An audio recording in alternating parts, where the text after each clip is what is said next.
A Short Hike is an amazing game about, well, a short hike. You follow a bird named Claire visiting her aunt on a distant island. She wants to make an important phone call but can't due to poor reception, and the only cell reception is at the peak of the island. This is not only her goal, but the players'. This is the only objective, your only reason to continue playing. Claire meets a bunch of the residents that live on the island, and does many side quests to gain golden feathers, like collecting shells, renting a bow, and treasure hunting. Claire is exploring the island, meeting new people, and learning new skills just to make this important phone call the game builds up to. After a while, Claire finally has enough golden feathers to make her climb. She reaches the summit, and we get to see what this important call was. What could the payoff be? Instead, Claire just checks up on her mom. Their conversation is nice. We get to learn that our mom sent her here so that Claire wouldn't get upset over an upcoming surgery. And while Claire gets upset that she couldn't be there for her mom, she's more than happy that her mom is okay. I wasn't expecting this ending. It wasn't bad, but for me, it definitely felt underwhelming. This big important call was just a normal conversation between my mom and her daughter. I don't know what I expected, but it wasn't that. Despite that, the ending's feeling of normality is perfect. In 4th grade, we all learned about a plot diagram. Exposition, conflict, rising action, climax, falling action, and resolution. Growing up, my favorite was the climax, obviously. All the build-up leading to a final boss or fight the main characters have to beat. It's usually grand in spectacle, showing little me things I've never seen before. I didn't really care about the setup or the resolution all that much. My favorite game of all time is Halo 3, and while I was engaged with the story as a kid, I wasn't really engaged with it. All I needed to see was a buff, green, 7-foot tall mass murderer king vaunting the shit out of aliens, and I was fully on board. Although now I can appreciate the small things in the characters, my favorite thing about Halo is its intense action and gameplay. My favorite mission is the final one, the way the world ends. The world is in utter chaos. The Flood and the Sentinels are fighting each other while the Halo ring is about to explode. You floor out of there, trying to escape the planet before the ring goes off. Pieces of the ground start to fall as you pass by. The Arbiter on the back of the Warthog is spraying everybody in the path. The more you drive through this decaying world, your crew gives you motivation to keep going. And to make it all better, Halo's iconic soundtrack is blasting through your ears. Also, driving the Warthog is intense as fuck. Sometimes you will be driving near tight corridors, going over wide but destroyed parts of the planet. You can run over niggas and lose control of the car. Sometimes the car would almost miss the jump entirely. This makes the final mission seem more urgent. You make a lot of mistakes as you're trying your hardest to leave the doomed planet. The intensity doesn't stop after you jump into the ship. After you jump, the Warthog tumbles across the ship. A tank slides towards the Arbiter and he barely escapes it. Master Chief connects Cortana and she starts the ship in a panic. Due to the sudden force, Master Chief is holding onto the ship for his life, barely dodging the tank before it falls into space. He slowly climbs up to the hollow tank and sits down. Cortana is preparing for the worst, while my goat is confident they'll live. Then the Halo ring explodes behind them, covering the ship in a haunting white. That's what I'm talking about! That's why he's doing That's my game! That is a game that makes the ending feel worth it. All the treacherous war battles you've been through make this final battle feel amazing. And also kind of bittersweet. I'm glad Master Chief and the Arbiter escaped, but at the same time, I knew that I would never feel that feeling again. Obviously, the most basic objective of any game is to beat it, but that final mission made me wish I hadn't. Weeks after I beat it, all I cared about was the last mission. So much so that it's the first thing I think of when I remember Halo 3. It's the main key factor I took from that game.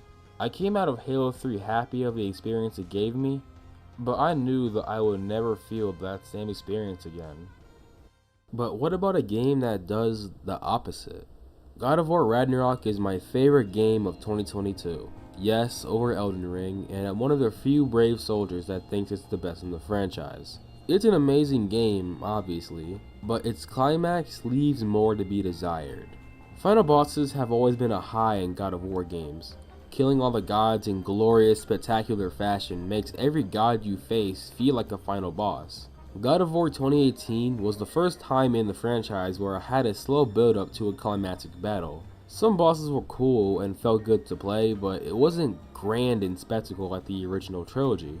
The game is a father-son game more than anything else, and it's a much slower game compared to the previous, where in the previous games the final battle being Ares and Zeus. In this case, the final battle is one of Thor's sons, Baldur.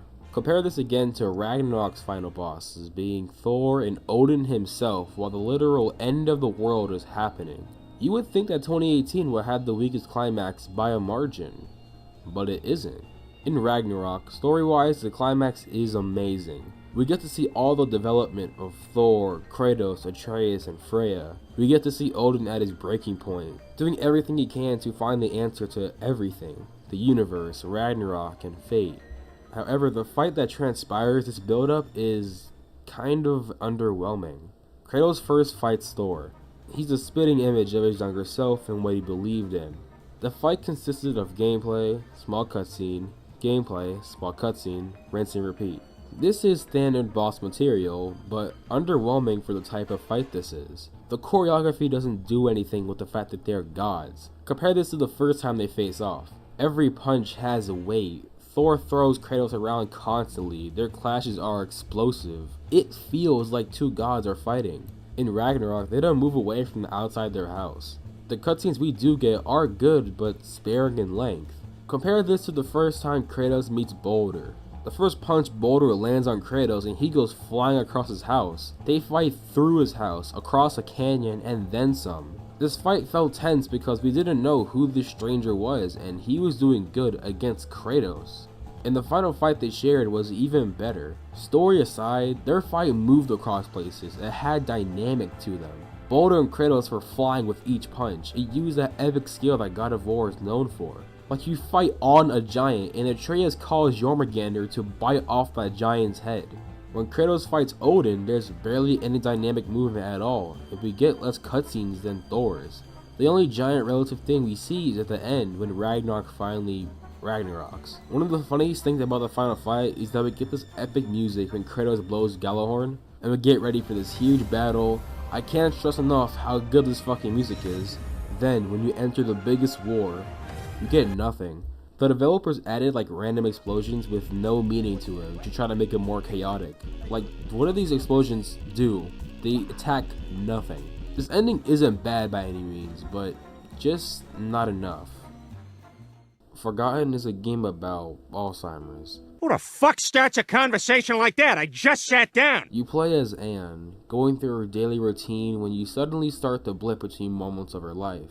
Some conversations cut between whoever's talking, doing no more tasks until we cut to our family sitting on the diner table. Anne is slowly starting to lose her memories of her family. The last thing she has before she dies is a collage book of her family tree, after which herself and her memories are gone. It's a very short game, and I consider the game to be around horror adjacent, not because it has jump scares, PS2 graphics, and making you turn on the generator in the back of a fucking retail store. Seriously, can we stop making these? But because the horror is depressingly realistic, your memories shape who you are. It's unique, only shared by you. Another game relative to this is Before Your Eyes. You're playing a kid named Benny who's in the afterlife. You continue the game by rewatching his memories, but every time you blink, it's gone. On to another memory. While some memories look like a core moment in his life, others look minuscule in comparison. But those are still the moments he looked back on, although he really didn't. These aren't Benny's memories. They're a false story made up by him. The actual Benny died young from cancer, and he feels like he didn't accomplish anything. He lived an average life that was cut short.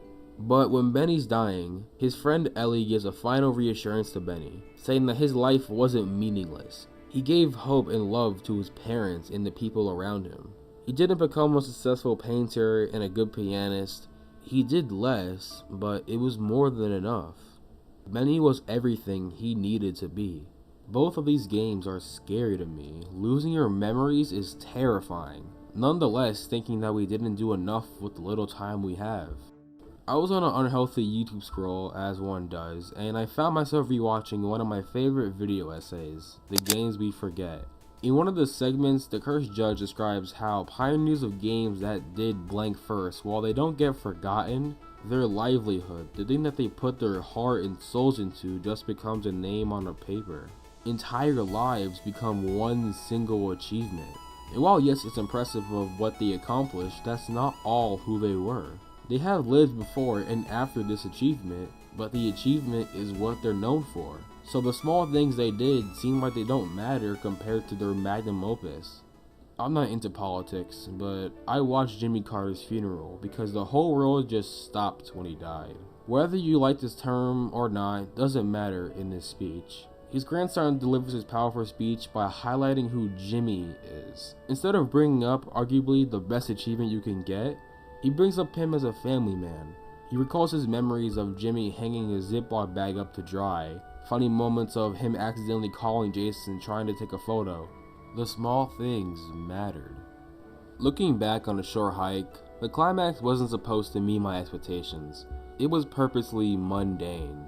While this is the end goal Claire sets for herself, it isn't what the game is about. The game is about the people of Hawk Peak and your experiences with them. Tim teaching you how to climb, Sue wanting her lucky headband for a race, doing an obstacle course, or just fishing. These are all small things leading up to her phone call, but the phone call wasn't the reason why I and many other people enjoyed this game so much. It was the friends you made along the way. During your climb up the peak, you meet a fox that's also stuck in the mountain. He's also trying to climb the peak but can't due to a lack of golden feathers.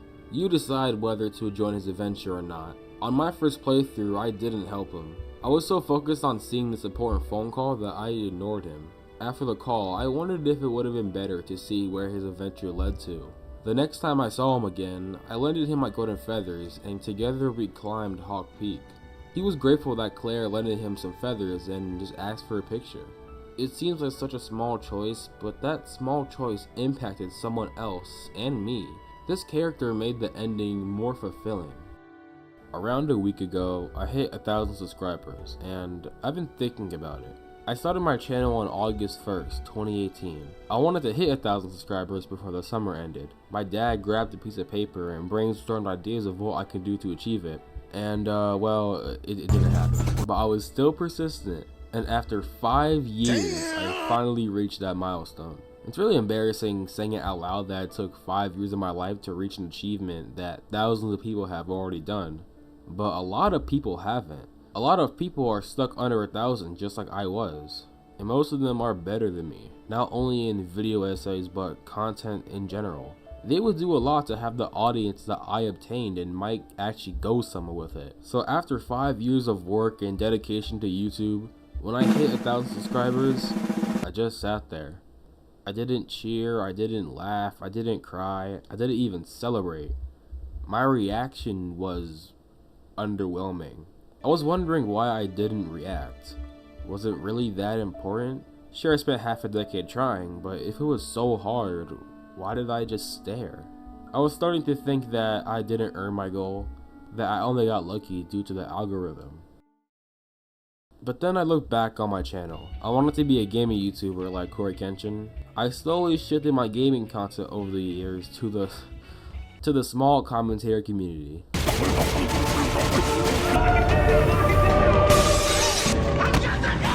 Hang that nigga now! I got the rope right here! The small commentary community is more of a, if you know, you know. The community was full of toxic, racist, just the most insane people you can possibly think of.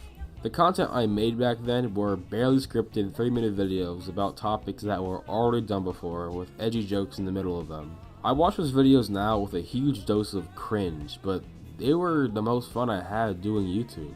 Not like I'm having no fun now, but I met great friends there. The people who were the internet's punching bag for a week made it so entertaining. It was so fun there. There was never a boring day in that community. And it also taught me the skills to make these videos now with the little skills it requires. But it seemed like as soon as I joined, the community died. So I slowly shifted my content towards video essays, and here we are right now. I've always thought about privating those videos, but I don't think I will, simply due to it showing a time capsule of my life. I don't think I'll commit to YouTube full time. It would obviously be really nice, but realistically I probably won't reach that high. When I commit to something else, my YouTube journey will be small compared to whatever I do with my life. These videos show the little steps it took to get to this point. All the small moments were the reason I stuck through. My first playthrough of a small hike was about an hour and 20 minutes. A nice experience, but something I'll probably forget. My replay hit over 2 hours, and now I'll remember these fun character interactions, the calm soundtrack, and the lessons I've learned. I missed 40 minutes of extra content because I was so focused on the goal. I'm at a point in my life where I have to focus on the future more than I ever had to. I've been extremely stressed on the impact I want to leave. A short hike made me realize to live in the moment instead of living in the future. Because you would never forget what's in front of you. Time won't wait for you to adjust. Obviously, you should have long-term goals to keep that driving force. But focusing only on that instead of taking in the smaller moments of life is dangerous. The small moments aren't really small. They have the same amount of impact as any big achievements would. A short hike with 100% completion is still 2 hours. Later on in life, I might not recognize it as I do now. The game is really short compared to other games I played and liked more, but it'll always be in the back of my memory. Many YouTubers want to make their video have impact, and especially video essayers want to leave you with something to remember by. I watch videos a lot, and even the videos that I don't remember, the small ones, I am still grateful for. Sure, they don't make me have a profound new view on life, or I didn't learn anything new, but it entertained me when I wanted to be entertained. As a YouTuber myself, I want to make videos that have an impact on my viewers, but if they don't, I hope I give them a small moment. A moment where they find themselves having fun or being engaged with my content just for a little bit. Am I doing that right now? To the 5 people who got past the video games part, which I don't blame them for leaving, did I give you a moment of relief, joy, sadness? I really wish I knew, but it's like I'm talking into a mirror, hoping it'll give a response back. This shit sucks, man. I'm gonna make my reflection move one day, mark my words. Thank you for watching the video.